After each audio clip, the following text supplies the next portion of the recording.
When you're driving military vehicles, you need to know what forms come in your logbook and how to use them. You're going to get two forms in your logbook that you need to pay attention to.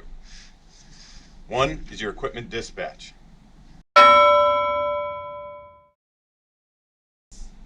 The other form is your equipment maintenance and inspection worksheet. Now you're driving a 915. Your trailer and your truck are both going to have separate dispatches. So let's spread them out and we can see what we got. First, let's take a look at our dispatch forms. The equipment dispatch, or DA form 5987E, is your permission slip to use this equipment. First thing you want to do is check your admin information and make sure the forms you have go to the truck you're assigned to and the trailer you're assigned to. Check the data plate on your equipment and verify that the serial numbers match up and the bumper numbers match up.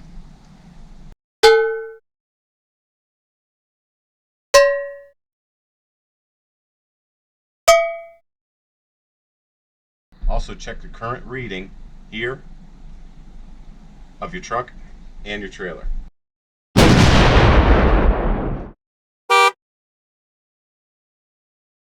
Next thing you want to do is make sure the operators of this truck are listed here and here on your trailer. Then you can go ahead and sign your dispatch. Now you're not going to be using your trailer dispatch while you're on convoy. There's no information you need to continue to update on this form. So we're going to focus on your truck dispatch. While you're on convoy, you're going to record how much fuel you use and how many miles you've driven. There's also a block here for hours. This is for if you were dispatching a generator or a truck like a tanker that recorded how many hours the piece of equipment was operated. You don't have to worry about that for a 915. Now, a lot of times our convoys are multi-days, so you're not going to write your gallons and fuel usage right here on the form. I like to take notes below, and I do it like this. All right, first stop, I used 16 gallons, and I would continue to take notes below how much fuel I used. Now I'll keep filling in these how much fuel I used at each stop and how much fuel I put in the tank. And at the very end, when I'm finally turning in my paperwork, is when I will add up these numbers and then put it in my total usage at return under fuel, under gallon. When you go to turn in your dispatch, you gotta have your total fuel you put in that truck and the final reading on your odometer here. Then I'll put how many miles each driver drove right here. Then this is finally ready to be turned in at the end of your convoy. Now let's take a look at your trailer dispatch. That'll have a lot of the similar information, except you're not going to have any fuel usage because trailers don't take fuel. Remember, you have to record how many gallons of fuel you put in your truck while you were using it and the final miles. And on your trailer, you have to have the final miles of your trailer on its wheel odometer. Alright, now let's take a look at our equipment maintenance and inspection worksheets. When we first get our forms is to check our admin number on the top of this form. Make sure it's the right truck you have, make sure the serial number matches.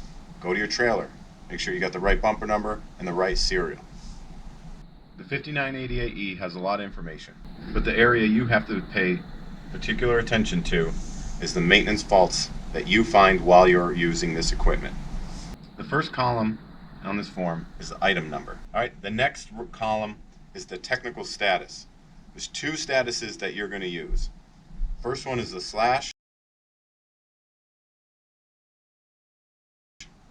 and the next one is an X.